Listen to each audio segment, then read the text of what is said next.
Welcome to ITP science apex. आज हम cover करने जा रहे हैं हमारा 8th unit of teaching aptitude. तो हमारा 8th यूनिट क्या है? Subject knowledge. तो सब्जेक्ट नॉलेज क्या होता है इसके बारे में हम लेटर डिस्कस करेंगे। So let's start a topic. हमें क्या पढ़ना है? Subject knowledge and pedagogy. तो पेडागोजी वर्ड आपके लिए न्यू होगा। पेडागोजी का मतलब होता है कि आप कैसे उस सब्जेक्ट को पढ़ाते हैं। जैसे कि अगर मैं आपको साइंस पेडागोजी बताऊं तो उसका मतलब होगा कि आप साइंस सब्जेक्ट को स्टूडेंट्स को कैसे पढ़ाएंगी, आप कॉमर्स के सब्जेक्ट को स्टूडेंट्स को कैसे पढ़ाएंगे। तो ये होता है उस पर्टिकुलर सब्जेक्ट का पेडागोजी। ठीक है। तो what is subject knowledge? Subject knowledge क्या होता है? तो ये है deep understanding of core concepts. इसका मतलब क्या होता है? Deep understanding of core concepts. और साथ ही साथ हमें क्या होना चाहिए? कंटेंट नॉलेज होना चाहिए और पेडागोजिकल नॉलेज। पेडागोजिकल नॉलेज मतलब पहला तो कंटेंट नॉलेज, मैं जो पढ़ा रही हूँ वो मुझे पता होना चाहिए, मुझे अच्छे से आना चाहिए कि मैं भी क्या पढ़ा रही हूँ। और साथ ही साथ पेडागोजिकल नॉलेज मतलब जो चीज़ मुझे आती है वो मुझे सामने वाले को एक्सप्रेस करना भी तो आना चाहिए, तभी तो मैं एक अच्छा टीचर बन पाऊंगी। तो content knowledge plus pedagogical knowledge ही क्या कहलाएगा? सब्जेक्ट नॉलेज कहलाएगा। ठीक है। एसेंशियल फॉर इफेक्टिव टीचिंग, और दोनों ही चीज़ें बहुत ज़्यादा जरूरी हैं किनके लिए? इफेक्टिव टीचिंग के लिए। ठीक है। फिर लैंग्वेज एजुकेशन। अब इसमें भी कुछ खास आपको नहीं पढ़ना है, बस आपको थ्योरी जैसा पढ़ना है और उसके बेसिस पे आपको MCQs आएंगे, उनसे डील करना है। ठीक है। बहुत ही ईजी है। Let's study. सबसे पहले हम पढ़ेंगे सब्जेक्ट पेडागोजी के बारे में पढ़ रहे हैं, सब्जेक्ट नॉलेज के बारे में पढ़ रहे हैं, तो जो पर्टिकुलर सब्जेक्ट्स हैं उनके बारे में पढ़ लेंगे। सबसे पहले क्या है हमारा? Language education. जो आप बचपन से इंग्लिश लैंग्वेज पढ़ रहे हो, हिंदी लैंग्वेज पढ़ रहे हो, या फिर आप और कोई भी लैंग्वेज पढ़ रहे होगे तो उसका एजुकेशन। तो इसमें क्या होता है? Listening, speaking, reading and writing, ये सब आते हैं लैंग्वेज में। साथ ही साथ ग्रामर, साथ ही साथ हमको क्या पता होना चाहिए? ग्रामर इसका पता होना चाहिए। फिर वोकेबलरी डेवलपमेंट, वोकेबलरी भी अच्छे से आनी चाहिए। कम्युनिकेटिव, अब ये क्या है? हमारे कॉन्सेप्ट्स हैं। जैसे कि अगर मैं कहीं हिंदी या फिर इंग्लिश पढ़ा रही हूँ तो मुझे उसका ग्रामर आना चाहिए, नाउन, प्रोनाउन, वर्ब, एडवर्ब, ये सब मुझे पता होना चाहिए। और उस वर्ड को पर्टिकुलरली बोलते क्या है ये मुझे पता होना चाहिए। ठीक है। ये मेरी टीचिंग स्किल नहीं है, ये उस कॉन्सेप्ट का, उस लैंग्वेज का एक कोर कॉन्सेप्ट है। फिर पेडागोजी की बात करेंगे तो अगर मुझे नाउन प्रोनाउन ये सब आता है तो कम्युनिकेटिव अप्रोच होनी चाहिए मेरी, मतलब मुझे बोलने का तरीका पता होना चाहिए, मुझे कम्युनिकेशन आना चाहिए। क्यों आना चाहिए? क्योंकि मैं कम्युनिकेशन वाला ही सब्जेक्ट पढ़ा रही हूँ, दैट इज लैंग्वेज। ठीक है। फिर लर्नर सेंटर्ड होना चाहिए। लर्नर सेंटर्ड मतलब जिस तरह से बच्चों को वो लैंग्वेज समझ में आती है मुझे उस तरीके से उनको समझाना है। ठीक है। फिर emphasise on meaning and expression. एक लैंग्वेज के टीचर को क्या करना पड़ता है? उनका जो वर्ड का मीनिंग है और जो एक्सप्रेशन है उस पर ज़्यादा फोकस करना पड़ता है। लैंग्वेज जो है वो स्किल बेस्ड नहीं है, सॉरी, लैंग्वेज जो है वो स्किल बेस्ड है, कंटेंट बेस्ड बिल्कुल भी नहीं होता है। ठीक है। फिर मैथमेटिक्स। तो मैथमेटिक्स का कोर कॉन्सेप्ट क्या होगा? नंबर्स एंड अलजेब्रा एक टीचर को आने चाहिए अगर वो मैथमेटिक्स का टीचर बनने जा रहा है तो। ज्योमेट्री, मेजरमेंट, डेटा हैंडलिंग, ये सारे सब्जेक्ट्स आपको आने चाहिए। और इसके साथ अब आप टीचर बनोगे, आपको पढ़ाना आना चाहिए, तो प्रॉब्लम सॉल्विंग मेथड आपको पता होना चाहिए। इंडक्टिव डिडक्टिव मेथड्स आपको पता होना चाहिए। इंडक्टिव मेथड का क्या मतलब? ये होता है कि आप क्या करोगे, कोई सबसे पहले आप कॉन्सेप्ट्स बता रहे हैं, स्टेप स्टेप बता रहे हैं, सारे स्टेप्स बता दिए और उसके बाद उसका आंसर आ रहा है कि इसको इस तरीके से इसका आंसर लाना है, तो ये इंडक्टिव मेथड होता है। डिडक्टिव मेथड, पहले आप आंसर बताते हैं, फिर उनके स्टेप्स बताते हैं, फिर उसका प्रोसेस बताते हैं, तो इसको होता है डिडक्टिव मेथड। ये अभी उतना आपके एनसेट के एग्जाम के लिए उतना इंपॉर्टेंट नहीं है, आगे आप BEd करोगे तो आपके लिए इंपॉर्टेंट होगा। ठीक है। एक्टिविटी बेस्ड लर्निंग, क्योंकि मैथ्स के जो टीचर हैं उनको एक्टिविटीज़ के थ्रू स्टूडेंट्स को सिखाना चाहिए, क्योंकि मैथ्स कभी भी रटने वाला सब्जेक्ट तो नहीं होता। ठीक है। तो maths learning is equal to logic plus reasoning. ठीक है। साइंस, साइंस में क्या आएगा? कोर कॉन्सेप्ट क्या होगा साइंस का? Observation and experimentation. फिर cause effect relationship, scientific attitude. Pedagogy क्या होगा इसका? Inquiry based learning, discovery learning and learning by doing. ठीक है। सोशल साइंस, सोशल साइंस का क्या होगा? History, time and change, geography के बारे में, सिविक्स के बारे में, डेमोक्रेसी के बारे में, इकोनॉमिक्स के बारे में, इन सब के बारे में हम डील करेंगे सोशल साइंस। ठीक है। फिर इसका पेडागोजी कैसा होना चाहिए कि आप सोशल साइंस के टीचर हो तो आप डिस्कस करके पढ़ाओ, आप प्रोजेक्ट मेथड से पढ़ाओ, और आप रोल प्ले या फिर केस स्टडीज़ के थ्रू अपने स्टूडेंट्स को बताओ, ठीक है। तो इसमें पेडागोजी में क्या आएगा, discussion, project method, role play.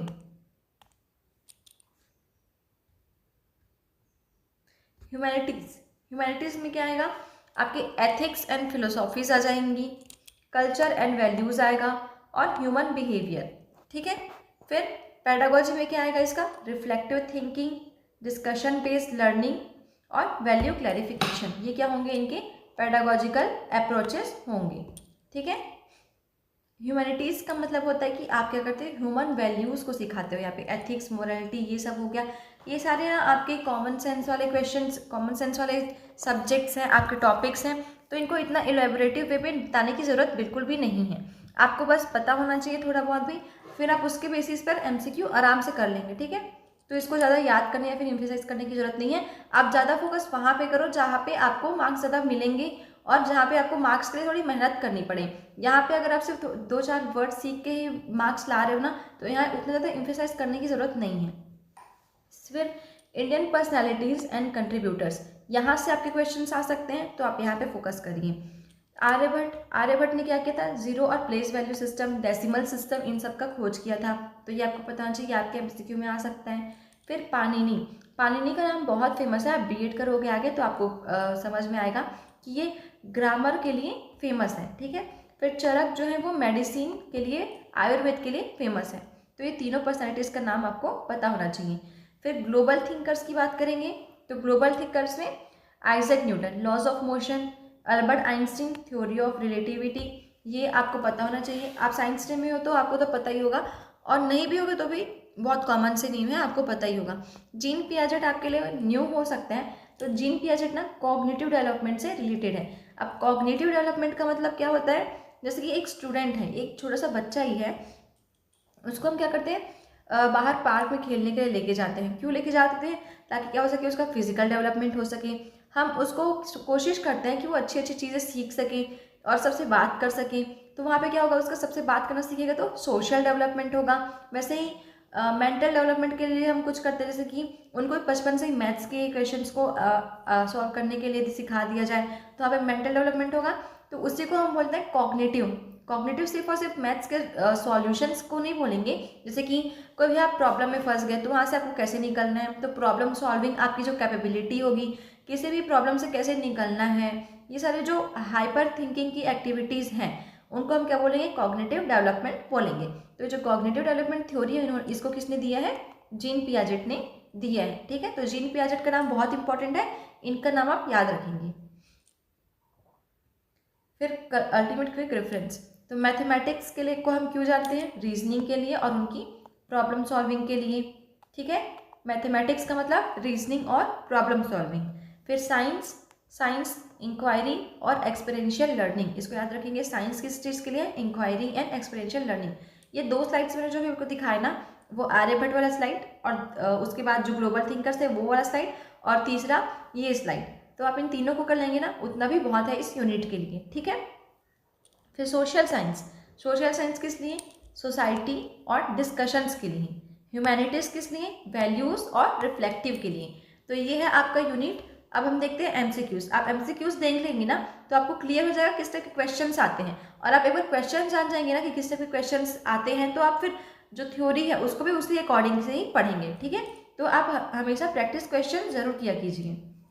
सो पहला क्वेश्चन है हमारा सब्जेक्ट, इसमें मैंने आंसर्स नहीं रखे हैं ना, लास्ट में भी आंसर की जैसा कुछ नहीं है, तो आपने अभी तक अच्छे से फोकसली पढ़ा होगा तो आपको समझ में आएगा, ठीक है। Subject knowledge mainly refers to memorisation of fact. या सब्जेक्ट नॉलेज का मतलब सिर्फ फैक्ट्स को याद करना है, नहीं, understanding of core concept of subjects. यही हमने स्टार्टिंग से पढ़ा है कि सब्जेक्ट नॉलेज का मतलब क्या होता है, अपने कोर कॉन्सेप्ट्स को अच्छे से समझना, ठीक है। तो हमारा आंसर क्या हो जाएगा, B हो जाएगा।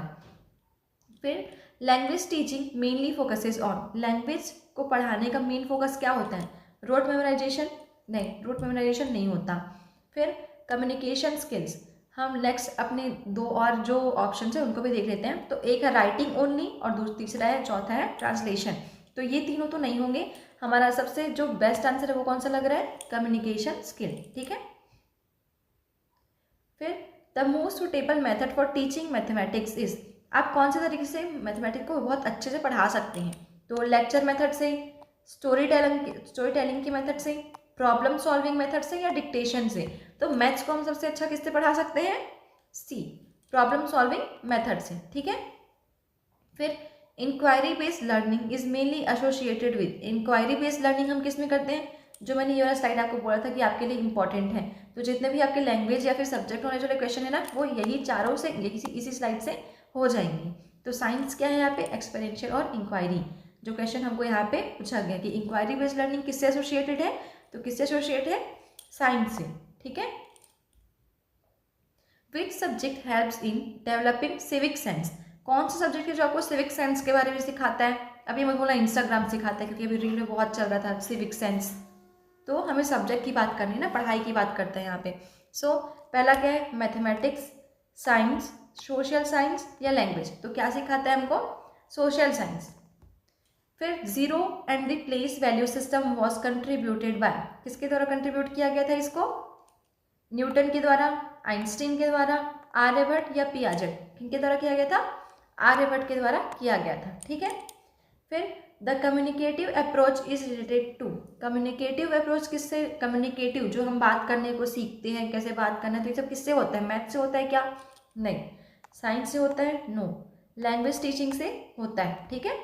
फिर 8th क्वेश्चन है, humanities mainly emphasise, humanities mainly किस पे एम्फेसाइज करता है, एक्सपेरिमेंट्स पे, कैलकुलेशंस पे, ह्यूमन वैल्यूज पे या फॉर्मूलाज पे। तो किस पे करता है, इसका आंसर आप स्लाइड देके खुद करेंगे, ठीक है। और कमेंट में भी बताएंगे कि इसका 8th का आंसर क्या होगा, ह्यूमैनिटीज मेनली एम्फेसाइज और, ठीक है। इसका आंसर मैं नहीं बता रही आपको। फिर 9th क्वेश्चन है, learning by doing, learning by doing किस में आएगा, लर्निंग बाय डूइंग मतलब हम खुद वो चीज़ करके सीख रहे हैं स्टूडेंट्स।